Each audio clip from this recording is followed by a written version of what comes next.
Je me nomme Senoussi Ahmed Senoussi, architecte urbaniste.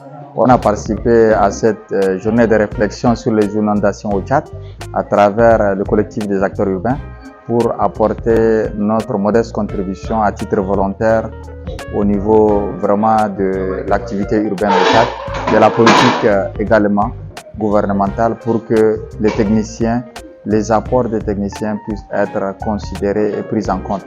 Donc, étant donné qu'on accompagne cette réflexion par des experts de différents horizons, des architectes, des aménagistes, des urbanistes, des ingénieurs et tous ces acteurs réunis pour que enfin on puisse vraiment trouver des solutions parce que bientôt on aura la saison de pluie et ces saisons de pluie c'est toujours une réalité et donc on voudrait demander au gouvernement de passer à l'action et traduire en réalité toutes nos réflexions. Merci.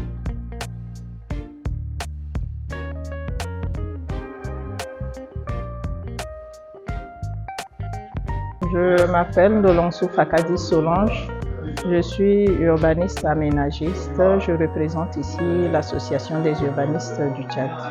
Aujourd'hui, nous sommes réunis avec d'autres acteurs sur la question des inondations au Tchad et nous, en tant qu'urbanistes, nous venons pour contribuer aux différentes propositions afin de permettre aux autorités de prendre des décisions sur la reconstruction des zones inondables.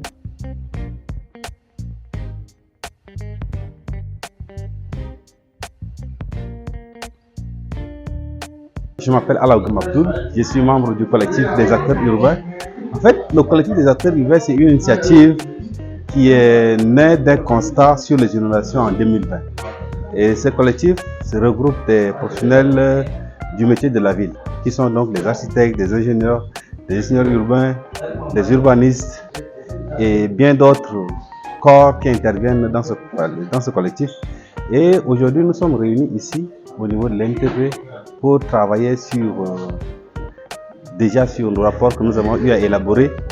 Et aujourd'hui, nous sommes venus spécifiquement travailler sur 4 thèmes qui donc rentrent dans le thème central qui est prévenir, planifier, prévenir et reconstruire dans les zones inondables. Les 4 thèmes que nous avons débattus dessus, donc nous avons parlé de la politique d'aménagement de nos villes. Nous sommes rendus compte que les dernières inondations de 2022 ont touché 18 provinces du Tchad.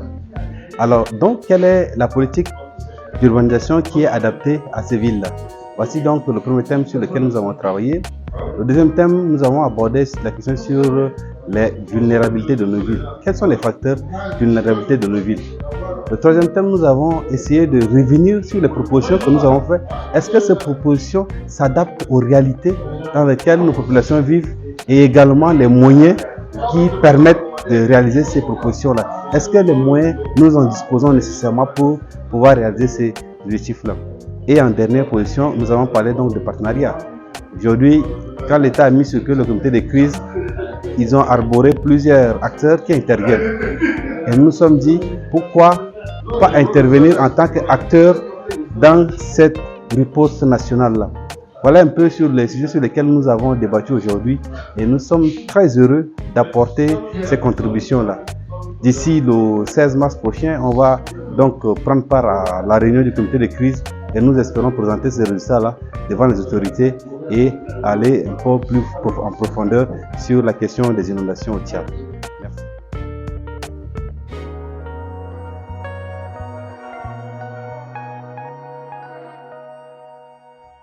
Ok, bonjour, moi c'est Basma Abbas, je suis ingénieur architecte.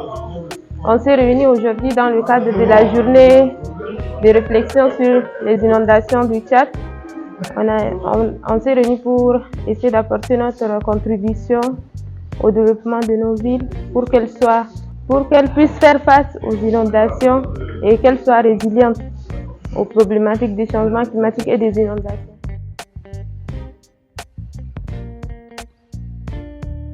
Les gens qui ont passé peut-être 3, 4 ans, 5 ans à construire des maisons, l'eau est venue casser ces maisons. Aujourd'hui, ils sont installés sur des sites de sinistrés, mais ils sont déjà repartis chez eux. Ça veut dire que les maisons qu'ils ont pris pendant 3, 4 ans à construire, aujourd'hui, ils ont construit ça peut-être en 1, 2 mois. Si les maisons qui ont été construites en 3, 4 ans, 5 ans, 10 ans, il y a des gens même qui ont construit en 10 ans, l'eau a déjà emporté ça. À quoi il faut s'attendre pour des maisons construites en 2-3 mois? Avec quel genre de matériaux? Parce qu'ils ont supposé que c'était nécessaire pour eux de repartir sur le site.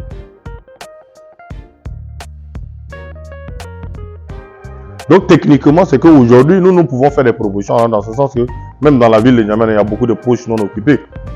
Quelles sont les propositions concrètes que nous pouvons faire? Si l'État veut occuper par exemple ces zones inondables pour en faire des équipements.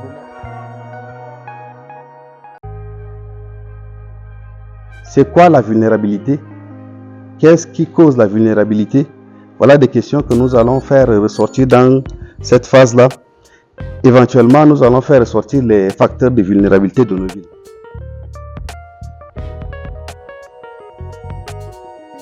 Donc, la misère, la pauvreté, l'absence de tout, laisse que tout le monde est misérable. Donc, moi, ce que je conseille en termes de pistes de solutions, parce qu'on est à court terme, définir les espaces habitables et non habitables. Les images parlent. Quand tu fais un panneau à l'entrée, un panneau à la sortie, et tout le monde sait qu'en langue sahara, en arabe et en français, voici les zones non habitables, je vous assure, des fois les gens réfléchiront de ne pas faire. Donc on décrit, même si c'est au niveau de l'autorité, voici l'autorité ne fait pas son boulot.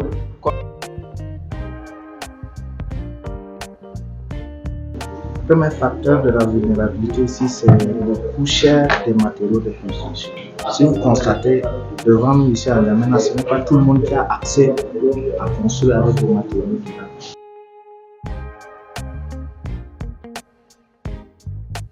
On va ailleurs, on voit ce qui se passe très bien là-bas, on veut recopier, mais on ne va jamais jusqu'au bout. Alors il ne faudrait pas qu'on s'arrête uniquement au niveau de ces bailleurs-là, qui viennent pour des questions humanitaires pour la plupart.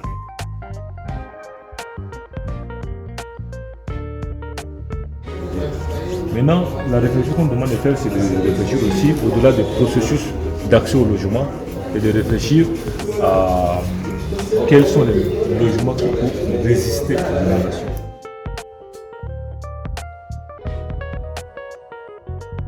Il sort que ces documents datent de moins 15 ans aujourd'hui. Est-ce qu'ils sont encore d'actualité pour être appliqués dans le cas des phénomènes qui nous arrivent? Donc on a dit qu'il faut élaborer des documents plus légers. Par exemple, le SDO, aujourd'hui, coûte beaucoup plus cher. Et même son contrôle devient plus compliqué à l'État et tout ça. Il faut élaborer des documents plus légers. Idem à nous.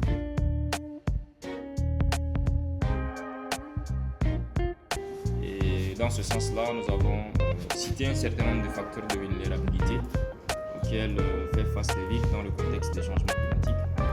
Le premier aspect que nous avons soulevé, c'est l'absence de planification en amont des occupations.